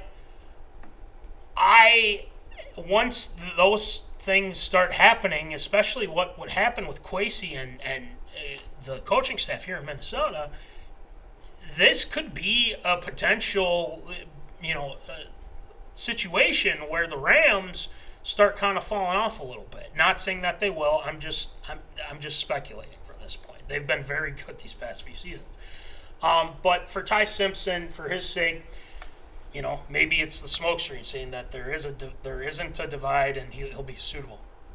I'm going to say absurd from this perspective because I think that McVay wants to hold on to Stafford as time will allow. And it seems like they're working on an extension and that Stafford is his guy. And I think he might have some separation anxiety, to say the least, from Matthew Stafford. But, I don't know. Maybe there's a lot to factor in here. But I'm going to say absurd. I think it might take time. Maybe this is the situation where, he's going to sit back. He's going to, kind of go from there. But I don't know. Something's weird. Something is very weird happening in the Los Angeles Rams organization. That's all I can really say. Even though, from what I hear, a lot of people like Simpson, a lot of people didn't. That's interesting little tidbit. So, Voldy, what do you think? Yeah, I know that when we had a conversation about the Simpson pick, I felt like it was a little bit of a reach, but if we've seen anything out of what Rams quarterbacks can do under the McVay system, he's going to be put in the best possible position possible. Like, McVay's not going to ask too much. He's going to work to the skill set that Ty Simpson does have. And let's not forget as well that it's not going to be cut and dry that he's going to be the backup. Stetson Bennett is still there too, even after he took the year off from football to focus on his mental health. He's been back. Jimmy Garoppolo still kind of up in the air right now, whether he's going to retire or to stay. But I feel like he is going to be retiring. I feel like with Simpson being a suitable quarterback for the Rams, we don't know until we see it. He could very well light up the preseason and work his way up to maybe being the backup, maybe at least being dressed for game days as the emergency quarterback at that number 3 spot. It's tough to say right now because, of course, the reigning MVP is so happened to be the starting quarterback for the Rams. And Matthew Stafford is definitely going to keep going until the wheels come off. If we've seen anything out of his career, especially a team that is built to win right now and building for the future on top of it, I feel like it's kind of a win-win situation for the Rams. But, of course, a lot of talk taking place off the field. But I'm sure once everything starts happening on the field, things will kind of die down a little bit. Is he going to be a suitable quarterback? I don't know. I'm going to say absurd right now. We see these quarterbacks all the time get drafted first round, doesn't work, ends up going somewhere, has a little bit of success, bounces around a little bit, but we don't know until we see. We don't know what we're going to get out of Ty Simpson until we actually see it out on the field. And right now, we just don't know because of the fact that he probably won't be getting a lot of reps early on. That's a very good point. And Stafford, he has had some injury issues before, but at the same time, he's fought through a lot of those too. So, again, you got to give these guys time. I mean, Sam Darnold is the perfect example of that right now. So it's one of those things where it's like, the thing that will lead to failure is if the coach and the quarterback aren't on the same page. And if they're not on the same page, sayonara. That's all I can really say. Mm-hmm. So. All right, next one, Voldy. Well, heading to the world and heading back to Major League Baseball, second time this season that we will see Shohei Ohtani, or at least as of Tuesday night, that he did pitch but did not hit in the lineup at the same time. Of course, the two-way superstar, was held out of the lineup on Tuesday against the Miami Marlins as the Dodgers were in town against the Miami Marlins. Second time this season that Ohtani did pitch but did not hit, as he'll be throwing, of course, on 5 days rest coming off the Tommy John surgery, and of course his prolific run at the plate and also on the mound for the back-to-back defending World Series champions, with, of course, now Ohtani, second time this season that we've seen more him pitching than actually hitting on top of it. Of course, also being held out of the lineup after being hit by a pitch earlier this week when he was struck on the right shoulder. Of course, now that being thrown into the mix as well, of course, taking injuries in consideration, of course, all that too. Is it absurd or approved with Ohtani sticking to the mound and not hitting after last night's game? Would it be better and more beneficial for Ohtani to be pitching more over hitting, or doesn't that all matter, absurd or approved? Well, you know what you're getting with him. I mean, you're gonna make those decisions based on what the current climate is with Shohei Ohtani. Now, I think they're trying to preserve him for, maybe later on in the season and whatnot, just to avoid any big injuries. And it's probably one of those situations too where when you have a player that's doing both, and when especially a star like him, he's he can contribute to the lineup anytime he wants. Now, the safe route is to, all right, you know what, you're just going to pitch today. Oh, okay, that's fine. I mean, the Dodgers have enough star power, and trust me, they have enough money as well, which salary cap, hopefully that whole thing gets going as well, too. But, I just think it's one of those situations where it's like you want to preserve, you want to be smart about how you handle, your top star. And I think this situation for the Dodgers, I think it would be more beneficial. So I would say it has my stamp of approval from that perspective. But in the case of that being, if they do it too much, is there something going on that we don't know about? Now, that's the true question and all of itself. But it's got my stamp of approval. Be smart about it. The Twins would kill to have a player like that, and we'll just kind of, leave it at that. But I'd say it's got my stamp of approval. I think this situation makes sense to prevent any injury with Ohtani. So, Foley, what do you got? Yeah, I think this one is pretty cut and dry. You're going to get him in the lineup regardless 4 out of 5 days. Once every fifth day when it's his turn to pitch, it should be very much at a point where he should be okay to stay out of the lineup. Now, there may be further opportunities down the road where he will pitch and hit, especially once, his arm is more stretched out and obviously more pitch limit. The limit is relaxed a little bit, but as the the weather starts to warm up a little bit more and he's a little bit more comfortable, I feel like the pitching and the hitting will coincide. But as of right now, of course, they're probably being a little bit more cautious and, just taking things into consideration based off the injury and just continuing, of course, just to play it safe for sure. But either way, you're still going to get much needed. His services are definitely qualified on both sides for sure. Hitting and pitching, he's still going to hit 4 out of 5 days. And just that one day he isn't going to hit, he's going to pitch. I don't think choosing one or the either is going to be beneficial. Either way, he's going to be good. I think it's absurd. I think, him going the way where he's at right now, he'll be just fine. It's he's just so talented at both. I mean, it's very rare nowadays. So, all right, last one, Voldy. Well, an interesting story that came across my timeline and algorithm. Well, we head up north. That's right. We head to Duluth, where an Arena Football League team out of the Duluth area is actually in some legal trouble. Now, the Arena League, the former home of the Duluth Harbor Monsters Arena Football team, is suing the Minnesota Monsters and Arena One.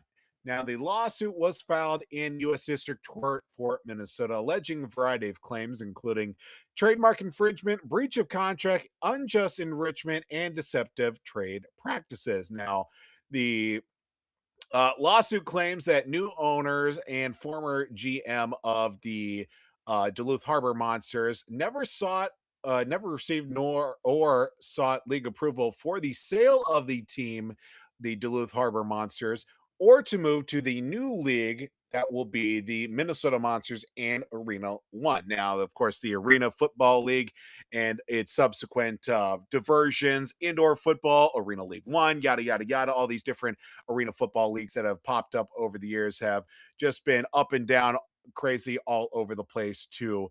And now this lawsuit also alleges that the new Monsters franchise never paid for intellectual property rights for naming and branding. So basically, they took the Duluth Harbor Monsters name, colors, likeness, intellectual property, and branding and made it the Minnesota Monsters. If you've seen the old logo into the new logo, there is definitely a lot of likenesses, of course, switching from one side to the other. Now, the lawsuit also claims that the ownership group for the Harbor Monsters never paid the 5% commission to the Arena League for ticket sales and corporate sponsorships for the season on top of it. So basically, the league is suing the new owner and former GM from jumping ship from one league going into another without paying its rights and fees on top of it. Now, is it absurd or approved with this lawsuit on the Minnesota Monsters? Will that be holding up the team for the start of the 2026 Arena Football League 1 season? I don't know. I mean, this seems like this is pretty deep rooted, and everything. But let me sidetrack here for a second. Yep. Where can I get some of this merch? That's my question. Where can I get some of this merch? I mean, right? I like this. I like the logo. I like the colors, right? The yellow. I like it. I really do like it. And, to be honest with you, Voldy, my younger sister graduated or got her doctorate in Duluth. She went to St. Scholastic. Hey-o. And we actually, the graduation was in that stadium. And let me tell you, it's very nice. I like it a lot. I saw that. I'm like, who are these guys? I never heard of them. And I'm like, how come I never heard of these guys? Now I want to get merch. And actually, we are going up to Duluth very soon. So who knows? Might have to stop by, get some merch. But anyway, back to the thing at hand. I don't know how this is going to turn out. I'm not very well tied to this situation. Seems like other people are upset with this and how it all pans out. But look, I just don't want them to lose it. You know what I mean? Like lose the team and be like, oh, we don't have a team now. No, let's go with the Minnesota Monsters. Let's stick with the squad, Arena Football. You gotta think that they'll figure this out, right? I mean, come on, it's Arena Football. Like this shouldn't be that big of a deal. And I understand you want to get your money, you don't want to get screwed over and everything like that. But can't we all just get along? The Harbor Monsters. Like I don't know what their stuff looked like before or anything like that. But I like the new one. That's all I really say. So to answer your question, I really don't. I'd probably say it might. I don't know. I'll put it as stamp of approval just because these legal lawsuit situations can last long, but maybe this won't be as bad as people think. I don't know. I don't know how big the situation is, but I'll give them my stamp of approval. When lawyers get involved, it takes long. So I'll go with approval. Voldy, what do you got? Yeah, I think this is going to be a tough situation overall. Of course, just with the similarities and likeness from, the said supposed sale of the team to somebody else, but still the same GM from one team to the next and jumping from one league to the next. Maybe better opportunities financially from one league to the other, or at least jumping out from one side to the other. It feels like leagues are kind of building up and folding faster than they can. Let's not even bring up the Minnesota Myth. That was an Arena League team last season down at the Target Center that folded after 3 games. That whole Yeah. debacle on time. We're not getting into that. That's the unfortunate thing about arena football. It just isn't as popular as it used to be, probably in of course, the 90s into the 2000s, and then COVID really shut everything down from that point, which was dwindling to say the least. But on top of it all, is it going to hold the team up before the start of the season? It's not going to look good, and it might hurt them for the start of the season. I don't know if the season's already started. I would imagine they'd be getting pretty close to, if not already. But yeah, this is not good. And whatever, kind of momentum that they had to start off the year, especially with it being a new team, new franchise. Hey, we are hitting the ground running in this new league. It's probably not going to end up well. Yeah, we'll hold them up though for the start of the season. I'm going to say yes. I think it's got my stamp of approval. I think it's not going to be, pretty cut and dry. Hey, just pay us and we'll call it good. I think there's going to be a lot more hazard pay here from those that are disgruntled about the jumping ship from one league to the next. And of course, obviously the intellectual property that belong to the Arena League going from obviously one team to the next into the other league on top. Very true. Just to sidetrack here, Voldy, I did find the merch page. Let's take a look, shall we? Yeah, baby. I'm not gonna lie, I like the sweatshirt. That looks pretty sweet. That one too. That's sweet. Like the shirt. I think that would be a good one to. Sweatpants. I like the joggers. I'm a big joggers. So something for the youth. Monsters. Maybe. Send us some merch. Yeah, exactly. We'll be a sponsor. The youth, you can get something for Case, for Tate. For the kiddos. Yep. Yeah. And then the hats. Ooh, I'm liking the hats, Foldy. Good hat. I'm not gonna lie. Those look sweet. I like Got that. stickers. Love like some that. stickers. Yeah, we got Ooh, a pop koozies. socket. The missus will Pop like socket. that. Yeah. And a backpack. Yeah. Damn. Okay. Okay. I mean, these are well Those are the priced monsters. too. Hit us up. Hit us up, Minnesota Monsters. Oh, they have different colors too. Or the sweatshirt. that. I like the yellow. I might have to do the yellow. I got that. Got that. Oh, sweet. Ooh, that blue though. I like that blue. That is a good one too. Damn, these are all good. All right. Well, anyway, Road trip. We're going to Duluth. we're on to Pick me up on the Duluth. way. Yes. Let's get some merch. Go to a game. We'll happily put our names out there. But shout out to the Minnesota Monsters. Hopefully they get their season started. I don't know. I want it to happen. Let's get things going. Love their stuff. All right, that's going to do it for ARA this time around. Great job as always, Voldy. We got some Shield shoutouts to get to tonight, folks, and a couple things after Shield shoutouts as well. Want to bring to your attention too. So, without further ado, let's get it going. What's up? Shield shoutouts.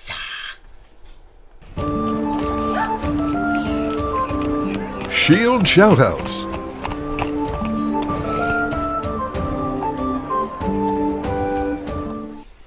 All right, it is time for Shield shoutouts. So, Shield, who ya shout out tonight? Well, of course, you had to send a big Shield shout out. Of course, smiles for Jake's softball team. Got the season started as of last night. Of course, we are a sponsor of, yes, sir, right then and there. Hang on, let me get the right angle. There it is, right there. MinneZona Sports Live. We are a sponsor for the softball team this season. Love it. Good group of guys that we've got here. Had some fun last night. Looking forward to a great summer of some great games on those Tuesday nights out in Sauk Rapids. But man, I forgot how great it is to go to Savers for those that love to go and do a little thrift shopping on top of it. And man, went there Sunday and found some great stuff for myself, for the kids, a little bit of entertainment, get the kids out of the house a little bit, picked up some more hats on top of it on the cheap there, maybe something to look forward to in the future. Found a nice Sam Adams beer mug at a very cheap price. The wife got a couple of things. The kids got a couple of things. Got a nice Vikings clock as well that the wife found as well. So that was great to see. Shout out to Savers for all the great stuff. That is going to do it for sure. Awesome. As Chris Farley said, yes, that is pretty awesome, to say the least. Shout out Savers. Shout out Smiles for Jake. As well. So yeah, that's a great job with Shield shoutouts. As always, Voldy. A couple of things. There's a certain event coming up in August at US Bank Stadium. And it's going to be pretty cool, I'm not going to lie. And that is SummerSlam from WWE. Yes, sir. In case you've been following the socials medias, or you haven't, or if you haven't seen our socials medias as of late, Tiffy time is back in Minnesota. Let's go. Claps out. The current United States Women's Champion, Tiffany Stratton. Yes, Tiffy time was here in Minnesota. There are we did put our names in for a giveaway. We did. If we get some tickets to go to US Bank Stadium, let's just say that if we were to win, we might have to figure some things out. We're still going to give it a try. If we get Tiffy time on this show, it's huge. Awesome. Let's go. Let's make it happen.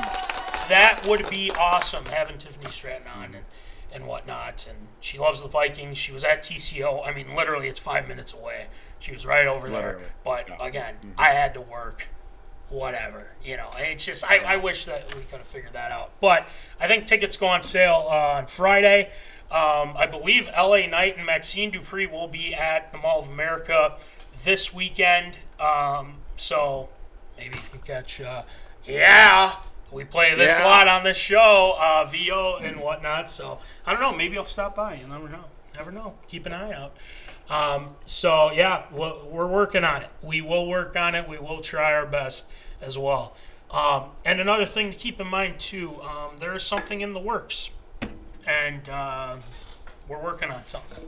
Just saying. Yeah, we are. We're cooking on something, just to say the least. So keep eyes out on the social medias. Just keep your eyes peeled. Make sure that you're following and keeping track of everything. So, that being said, shout out to all the zoners who participated in the draft. Shout out to Mikey for winning the draft as well, the draft predictions. So he will be getting his stuff. We got merch. We got plenty of merch for people. We got sweatpants. We got shirts. We got stickers. We got hats. A whole slew of hats, to say the least. I mean, good Lord. I got hats and Vikings and Gophers and Twins and Wild and Wolves. There's a lot of hats. 5-year anniversary hats. We still got them. So, pretty cool stuff. Shout out to National Fleet Graphic for the stickers. And shout out to our guy, W2 Performance, Will Rattel at www.w2performance.com. He's doing some awesome stuff, keeping you all up to date on the socials as well. And shout out, again, to the softball team. Smiles for Jake. We are a proud sponsor of them. Yes, claps out to the squad.